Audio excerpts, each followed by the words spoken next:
So good to go. नमस्कार दोस्तों, क्या हाल चाल है। सो जब आप ये वीडियो देख रहे होंगे तो यूल बी हार्डली हैविंग 2-3 दिन या एक दिन बचा होगा आपके पेपर में। But trust me, you have read enough. बहुत पढ़ाई करी है तुमने और कॉन्फिडेंस से जाना है। अगर कम भी पढ़े हो, लोगों मतलब सबकी पढ़ने की कैपेसिटी अलग अलग होती है। कुछ लोगों को टाइम कम मिलता है, कुछ लोगों को ज़्यादा मिलता है, कुछ लोग हाउसवाइफ्स होते हैं, कुछ लोग वर्किंग होते हैं। तो उसके हिसाब से आपने अपने हिसाब से बहुत पढ़ाई कर रखी है और आप अच्छा करेंगे, ट्रस्ट मी ऑन दिस।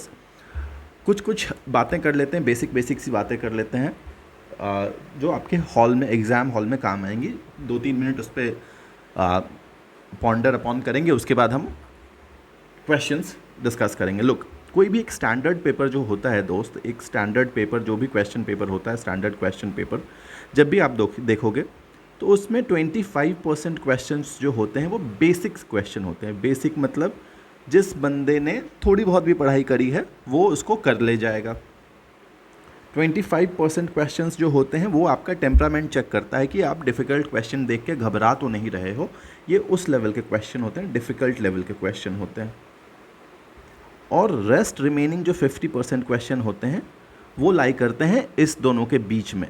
ठीक है, मॉडरेट कह लो या डिफ़िकल्ट, मॉडरेटली डिफ़िकल्ट कह दो या बेसिक मॉडरेट कर दो, इस तरह की बातें कर लो। कोशिश करना कि इस वाले पोर्शन को बिल्कुल गलत मत करो। इसमें तुम्हारी एक्यूरेसी 99% होनी चाहिए। कोशिश करना है इस चीज़ की, हालांकि होंगी नहीं।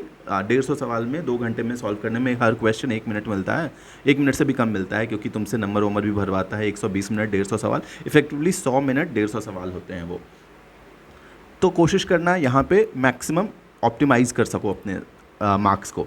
इस वाले पोर्शन में कोशिश करना, बहुत ज़्यादा हीरो बनने की आवश्यकता नहीं है। ठीक है, अगर first reading of the question में तुमने 45-46 क्वेश्चन सही तुमको लगता है कर लिए हैं तो संभल जाना, आराम से बनाना फिर, क्योंकि बहुत ज़्यादा चांसेस अपने ख़राब करने की ज़रूरत नहीं है। ठीक है, और अगर फर्स्ट रीडिंग में 10 को सवाल बना है तो फिर तो कोई क्या ही कर सकता है।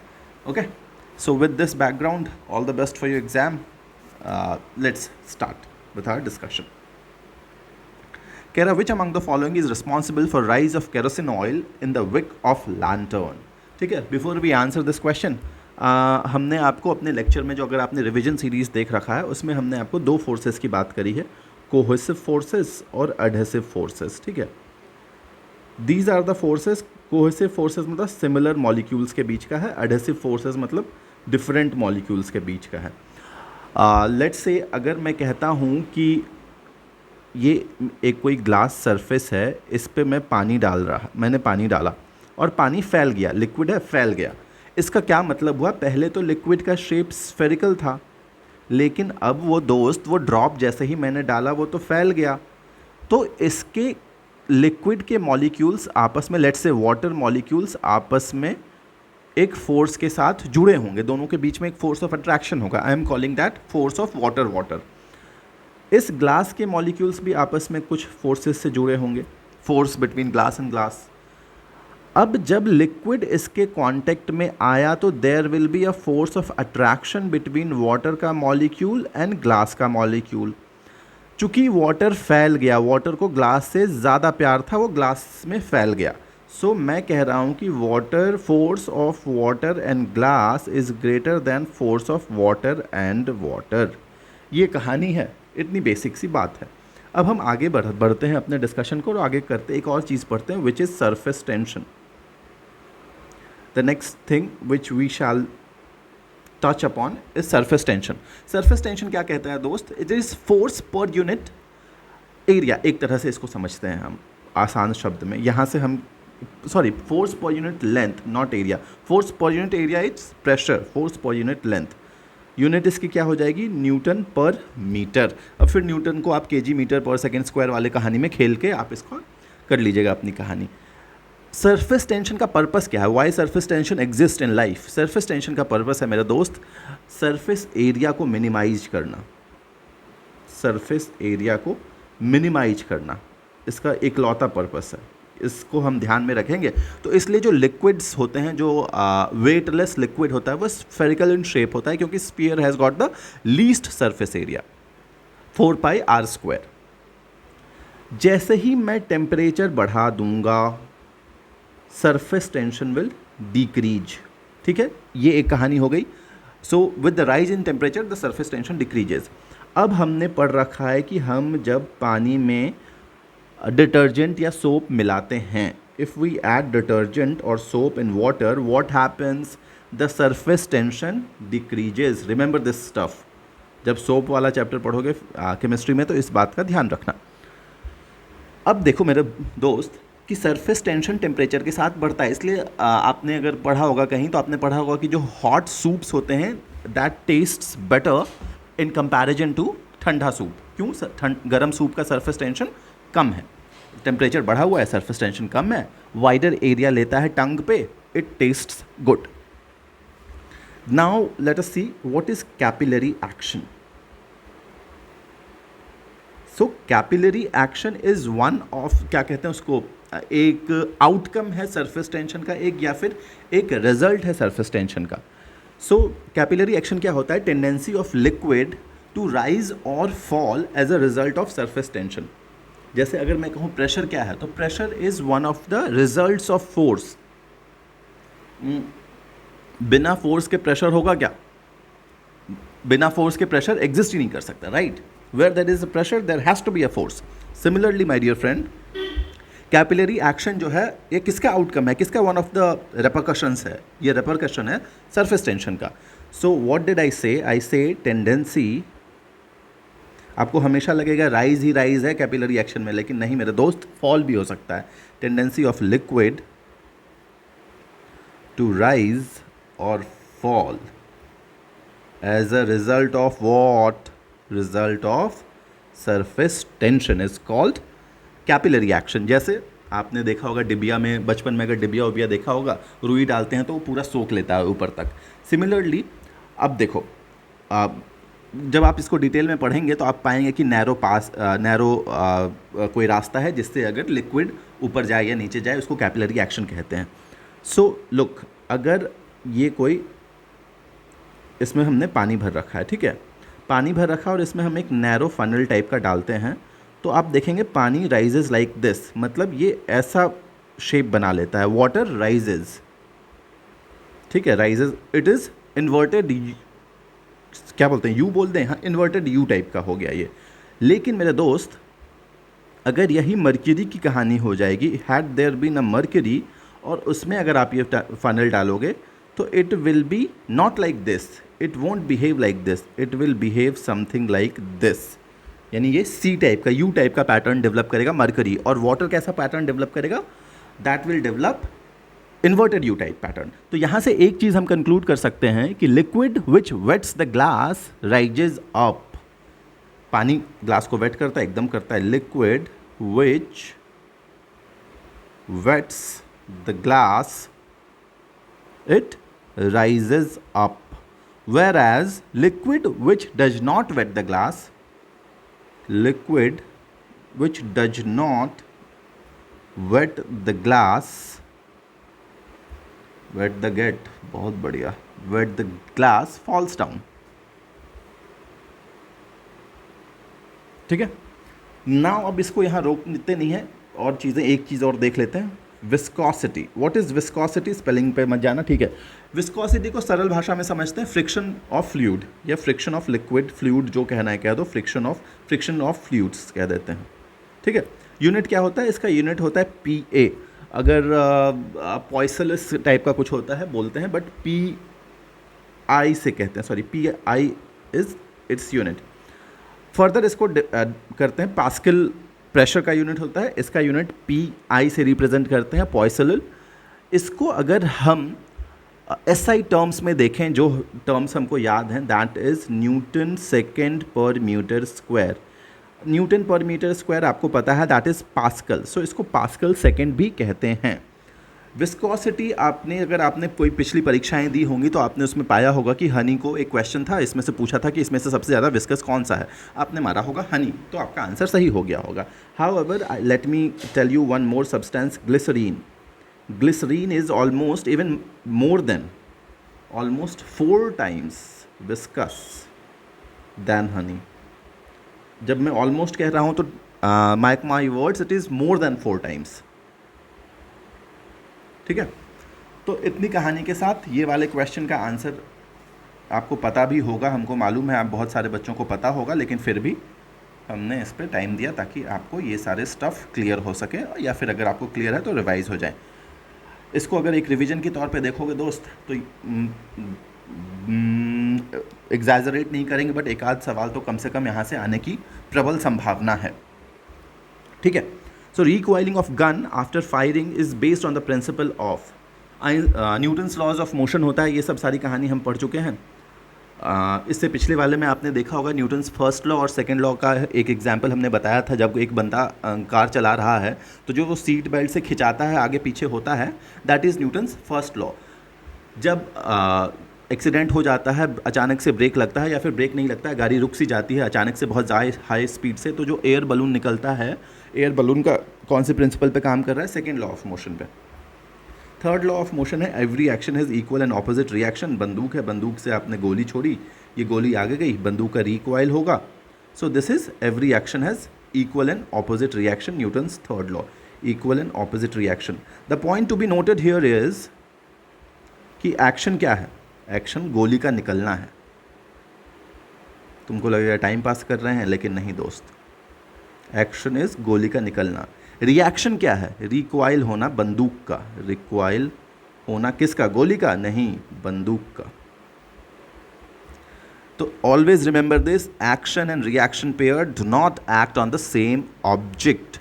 ठीक है, गोली पे है, बंदूक पे है, तो एक्शन एंड रिएक्शन हमेशा अलग अलग ऑब्जेक्ट पे लगेगा। लिख लो इस बात को, सवाल आएगा, आप गलत कर देंगे, हम वहाँ पे कुछ कर नहीं पाएंगे, परीक्षा हॉल में तो हम रहेंगे नहीं बताने के लिए, है ना? Okay, perfectly fine. कह रहा है consider the following quantities, fundamental quantities की बात कर रहा है। 7 फंडामेंटल क्वांटिटीज़ हमने पढ़ रखा है।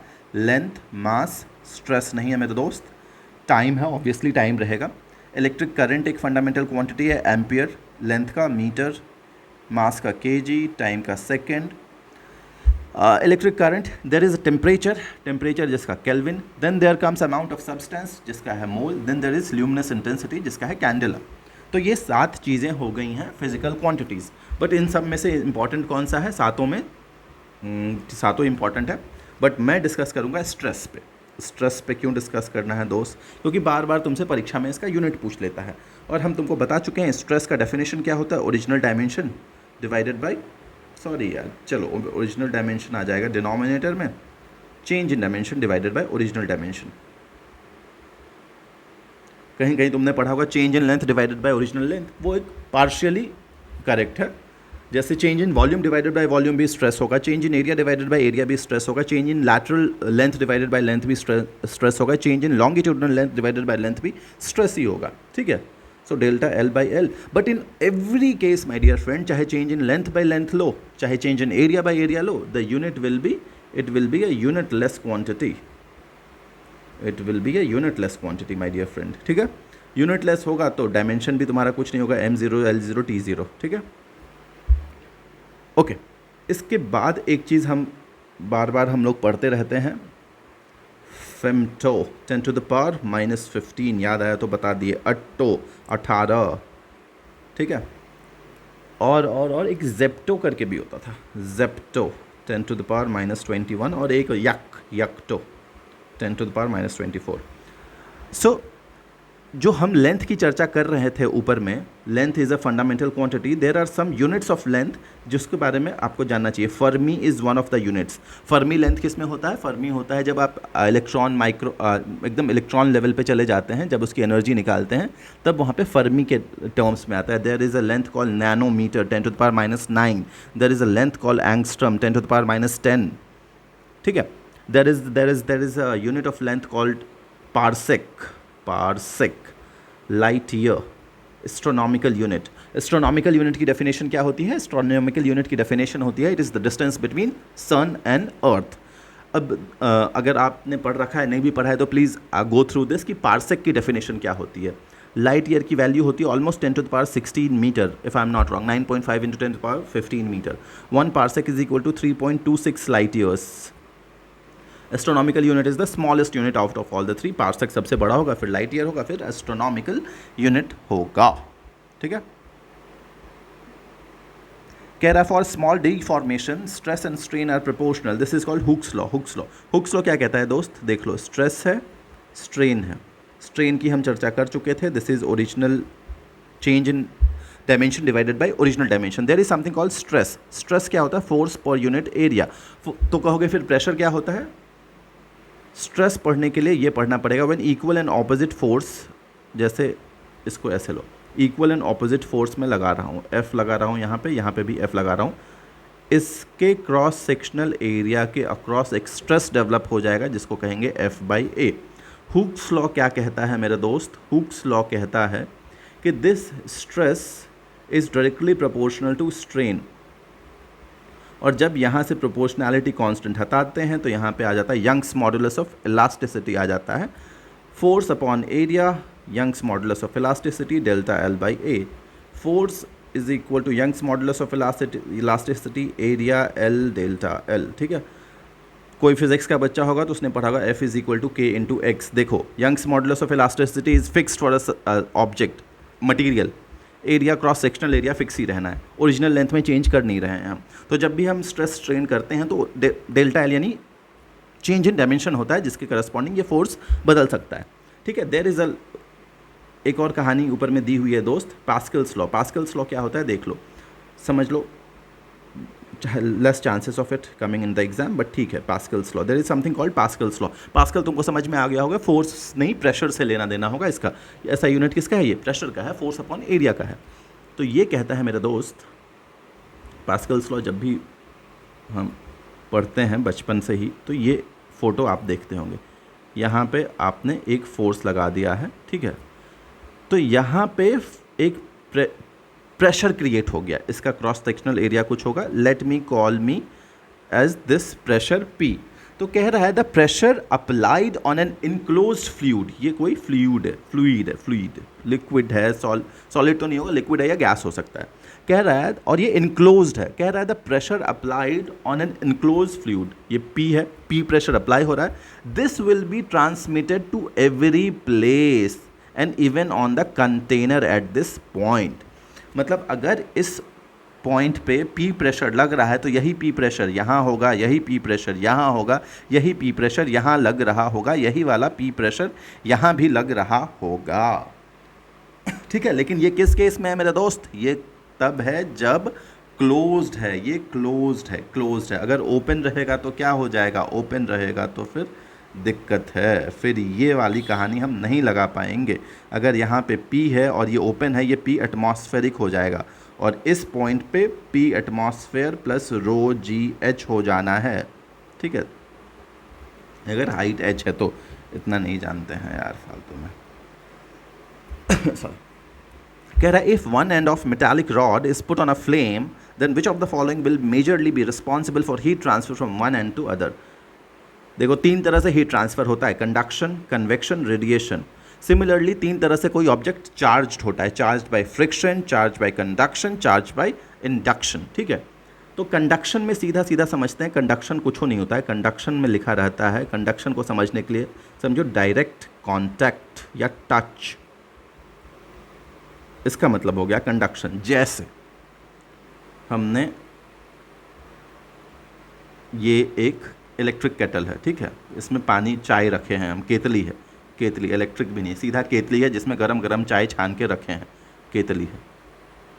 ठीक है, नहीं बना है लेकिन समझ लो ये केतली है।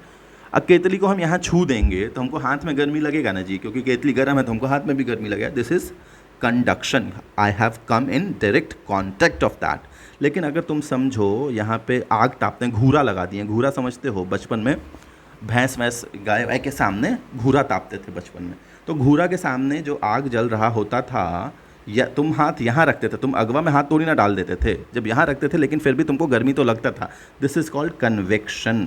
यहाँ पे टच नहीं है, there is no direct touch. लेकिन कन्वेक्शन कैसे फ्लो कर रहा है मेरे दोस्त, कन्वेक्शन नीचे से ऊपर जाता है, hot air rises up, geography पढ़े होगे। लेकिन मेरे दोस्त एक चीज़ होती है रेडिएशन, जो सूरज से किरणें निकल तक हम तक पहुंचती हैं। जब हम धूप तापते हैं ठंडा के दिनों में, तो वो गर्म हवा तो हम तक पहुंच रहा है, सूरज की किरणें हम तक तो पहुंच रही हैं, वो तो कन्वेक्शन वाले मेथड को डिफाई कर रहा है ना, तो दैट इज़ रेडिएशन। कन्वेक्शन को समझने के लिए सबसे डिफ़िकल्ट है कन्वेक्शन को समझना है, इसलिए कोशिश करते हैं समझो। हो क्या रहा होगा, पानी लिया मैंने, पानी पे मैंने आग लगाई, कोई बर्तन लिया, चाय बनाते हैं लेटेस्ट से, या पानी गर्म कर रहे हैं, ठंडा का मौसम है, पानी गर्म कर रहे हो, ठीक है, यहाँ पे गैस जला दिए, तो ये वाला पोर्शन डायरेक्ट कांटेक्ट में तो है मेरे दोस्त, सो दिस इज कंडक्शन। बट यहाँ का पानी का मॉलिक्यूल तो डायरेक्ट कांटेक्ट में नहीं है आग के, लेकिन यहाँ का मॉलिक्यूल गर्म होगा और ये मॉलिक्यूल ऊपर जाएगा। Hot air rises up, similarly hot water molecule will go up. Once it goes up, it will try to send the molecules which is not hot, which is cold, to down. ठीक है, तो फिर वो वाला यहाँ आएगा, वो गर्म होके ऊपर जाएगा, फिर यहाँ से मॉलिक्यूल और ठंडा वाला यहाँ भेजेगा, ठीक है, तो ये होता है कन्वेक्शन। आई होप आपको समझ में आ गया होगा। अब ये कह रहा है एक मेटालिक रॉड है, मेटालिक रॉड का एक एंड पे आपने गर्म कर दिया है, आप उसको गर्म कर रहे हैं, तो यार ये मेटालिक रॉड तो डायरेक्ट कांटेक्ट में है ही ना खुद के, तो ये तो कंडक्शन हो जाएगा सीधा सीधा। Correct dimension of light year अभी बताया, लाइट ईयर क्या है, distance m l t l to the power 1 m to the power 0 t to the power 0 m0 l1 t0 c, यही होगा, इससे ज़्यादा क्या बता दें। कह रहा है loudness of sound depends on amplitude, loudness amplitude पे, पिच फ्रीक्वेंसी पे। लाउडनेस को मेजर करने का तरीका है डेसिबल, डीबी लिखते हैं, डी छोटा बी बड़ा, ठीक है। डीबी क्या होता है, 10 log x, ठीक है, छोड़ दो। 20 log कब होता है, जब पावर को तुम डीबी में रिप्रेजेंट करोगे तब 20 log लेते हैं, ठीक है, रहने दो। और इसमें कुछ बताना है क्या, नहीं, ठीक है, this shall be enough. Frequency determines the pitch, जैसे आप देखेंगे कि लड़कियों की आवाज़ तीखी होती है, नुकीली होती है, क्यों, उनकी फ्रीक्वेंसी ज़्यादा है। लड़कों का आवाज़ फटा हुआ होता है, उनका फ्रीक्वेंसी कम है लेकिन लाउडनेस ज़्यादा होता है। Let us see the next question। कहता है a person can see nearby object clearly but cannot see distant object distinctly। ये जवान लोगों की यही दिक्कत है, नज़दीक की दूरदर्शी नहीं होते जवान लोग, दोस्त देख रहे हो कितना फिलोसफिकल बात कर दी है। नॉर्मली जो हमारे आपके एज के लोग होते हैं उनको मायोपिया का दिक्कत होता है, नज़दीक का चीज़ बढ़िया से दिखेगा, किताब ठीक से पढ़ लेंगे, लेकिन दूर का चीज़ सब नहीं दिखता है बढ़िया से। लेकिन जो बुजुर्ग लोग होते हैं उनको अखबारें पढ़ने में, देखते हो अखबार पढ़ने में उनको चश्मा लगाना पड़ता है, लेकिन दूर का बढ़िया देख लेते हैं। फिलोसफिकली देखो कितना सही चीज़ है ये। हमारे आपके एज के लोगों को एक्सपीरियंस की कमी है, दूरदर्शी नहीं होते हैं, बड़े बुजुर्ग लोग दूरदर्शी होते हैं, ठीक है। इसको कहते हैं मायोपिया, भी बता दिया हमने, यंग लोगों में मायोपिया होता है। लेकिन ऐसा हो क्यों रहा है, तो अभी मैंने आपको बताया कि नज़दीक की चीज़ें ठीक ठाक दिख जाती हैं, मुझे क्लियर दिख जाती हैं, तो जो नज़दीक की चीज़ है उसका इमेज तो रेटिना पे बन रहा है, उसमें तो कोई दिक्कत ही नहीं है, उसको पढ़ने के लिए तो चश्मा लगाने की ज़रूरत ही नहीं है, वो तो रेटिना पे बन रहा है, ना आगे बन रहा है इमेज, ना पीछे बन रहा है, एग्जैक्टली रेटिना पे बन रहा है। लेकिन जो दूर का चीज़ है उसका इमेज जो है, जो दूर से ऑब्जेक्ट है, if there is an object which is in the दूर, तो उसका इमेज जो है मेरा दोस्त वो इन फ्रंट ऑफ रेटिना बनता है, इन फ्रंट ऑफ रेटिना। तभी टेलीग्राम में हम सवाल पूछे थे आपसे, आप कंफ्यूज हो गए, हम इसमें मायोपिया में करके नियर ऑब्जेक्ट बोल दिए, इन फ्रंट ऑफ रेटिना बनता है, आप बोले हाँ सर, लेकिन दोस्त वो नियर तो ठीक है बनता है, वो तो रेटिना पे बनबे करेगा, उसमें चश्मा लगाने की ज़रूरत थोड़ी ना है। तो जब ये इन फ्रंट बनता है, हमको बनाना कहाँ है, यहाँ पे, तो यहाँ पे कैसा हम लेंस लगाएंगे, वैसा लेंस लगाएंगे जो इस रे को डाइवर्ज कर देगा थोड़ा, फिर यहाँ से आके कन्वर्ज करेगा, ठीक है। तो ये कहानी हो गई, मायोपिया पढ़ लिए। अब हाइपरमेट्रोपिया आपको समझ में आ ही गया होगा। हाइपरमेट्रोपिया किस केस में होता है, हाइपरमेट्रोपिया में नज़दीक का चीज़ नहीं दिखता है अच्छे से, दूर का तो बढ़िया दिखेगा, दूर का बढ़िया दिखेगा, तो दूर का चीज़ को पढ़ने के लिए चश्मा लगाना पड़ेगा, नहीं लगाना पड़ेगा, तो उस दूर का चीज़ का इमेज कहाँ बनेगा, वो रेटिना पे बनेगा। नज़दीक का चीज़ का इमेज कहाँ बनेगा, वो रेटिना के आगे बनेगा, पीछे बनेगा, पीछे बनेगा, तो उसको ठीक करने के लिए कैसा लेंस लाएंगे, उसको ठीक करने के लिए कन्वर्जिंग लेंस लाएंगे। कन्वर्जिंग लेंस मतलब कन्वेक्स लेंस। कह रहा है this was discovered by Wilhelm Röntgen in 1895। अगर ये लाइन नहीं देता मेरे दोस्त, तो ये सवाल का मैं आंसर नहीं बता पाता। They do not carry any charge, X rays do not carry any charge, and gamma rays also do not carry any charge. इनके बीच में बहुत कम डिफरेंस है। न्यूट्रॉन तो होगा नहीं, आपको पता है न्यूट्रॉन का डिस्कवरी किसने किया था, ठीक है, जेम्स चैडविक था या क्या था, कमेंट करिएगा तो जी। न्यूट्रॉन जो इलेक्ट्रॉन प्रोटॉन न्यूट्रॉन पढ़ते हैं उसमें उसका डिस्कवरी किसने किया था ये बताना, ठीक है। तो X rays and gamma rays, they both are electrically neutral, they do not carry any charge. X-rays is not even deflected due to electric and magnetic field. The only difference is कि X-rays की wavelength ज़्यादा है, lambda is more, here lambda is less, मतलब इसकी frequency कम है, इसकी frequency ज़्यादा है। दोनों के ओरिजिनेशन में अंतर है, दोनों अलग अलग तरीके से ओरिजिनेट करता है। कैसे? जो X-rays है that originate from electron which lie outside the nucleus. There are electrons which lie outside the nucleus, whereas the gamma rays originate from inside the nucleus, ठीक है। एंड एक्स रेज को किसने find out करा था? X raise को discovered किया था रॉयनटग ने। गामा रेज को किया था पॉल करके कोई आदमी था यार, पॉल विनोद, ठीक है, हम ऐसे याद किए, पॉल विनोद नाम याद रखता है हमको। So X rays is the answer to do this question. Penetration power किसका ज़्यादा होगा? जिसका फ्रीक्वेंसी ज़्यादा उसका पेनिट्रेशन पावर ज़्यादा। फ्रीक्वेंसी किसका ज़्यादा? गामा रेज का फ्रीक्वेंसी ज़्यादा, उसका पेनिट्रेशन पावर ज़्यादा। एक्स रेज का फ्रीक्वेंसी कम है तो उसका पेनिट्रेशन पावर कम होगा। The process of deliberate addition of desirable impurity to pure semiconductor, dopant, doping कहते हैं, प्रोसेस को डोपिंग कहते हैं। जो ऐड करते हैं उसको डोपेंट कहते हैं। जैसे हमारे पास क्या है, सिलिकॉन है, जर्मेनियम है, दे आर प्योर सेमीकंडक्टर्स। अब इसमें मुझे पी टाइप सेमीकंडक्टर बनवाना है और एन टाइप सेमीकंडक्टर बनाना है। नहीं कोई जानने की ज़रूरत नहीं है, लेकिन हमको आता है तो हम बता रहे हैं आपको। पी टाइप बनाना है तो हम ऐसा डालेंगे जिसमें वैकेंसी हो। ये ग्रुप 4 है तो हम ग्रुप 3 वाला डालेंगे इसमें। ग्रुप 3 वाला जब हम डालेंगे तो एक वैकेंसी एक्स्ट्रा क्रिएट हो जाएगा, तो उसको पी टाइप सेमीकंडक्टर कहेंगे। जैसे ही ग्रुप 5 वाला हम एलिमेंट से इसका डोपिंग करवा देंगे तो एक इलेक्ट्रॉन एक्स्ट्रा आ जाएगा, उसको एन टाइप सेमीकंडक्टर कहेंगे। So this is doping. There is something called osmosis and diffusion. क्यों बता रहे हैं पता नहीं, अरे यार 27 मिनट हो गया, कोई बात नहीं, देख लेते हैं। देखो बहुत कन्फ्यूजन रहता है ना, देख लो। दोनों में पानी का लेवल यही है, ठीक है। इसमें 50 ग्राम चीनी डाले हैं, इसमें 10 ग्राम चीनी डालें, ठीक है, ग्राम खाली जी होता है। इतना तो हमको समझ में आ रहा है कि this is high concentration, this is low concentration. Now look, the aim of anything, osmosis also, diffusion also, is to attain equal concentration. The only difference is कि ऑस्मोसिस में पानी का मूवमेंट होगा, यहाँ पानी का या लिक्विड का मूवमेंट कह देते हैं, पानी का मूवमेंट होगा। दो चीज़ होंगे, यहाँ सॉल्यूट का होगा, सॉल्वेंट का नहीं होगा, यहाँ सॉल्यूट का मूवमेंट होगा। दोनों का मूवमेंट ऐसा होगा सच दैट कि हमारा जो कॉन्सेंट्रेशन है वो बराबर हो जाए। अब तुम हमको ये बताओ, यहाँ पे पानी है 100 ग्राम, यहाँ पे भी है पानी 100 ग्राम, ठीक है, ग्राम होता है पानी, मिलीलीटर ले लेते हैं, 100 मिलीलीटर, यहाँ भी है 100 मिलीलीटर, ठीक है। अब 100 मिलीलीटर में 10 ग्राम चीनी है, यहाँ 100 मिलीलीटर में 50 ग्राम चीनी है, तो पानी किधर से किधर जाएगा जी? जो कॉन्सेंट्रेशन बराबर हो जाए, Na से Na आएगा, है ना। तभी तो यहाँ, अगर समझ गए ना क्या कहना चाह रहे हैं।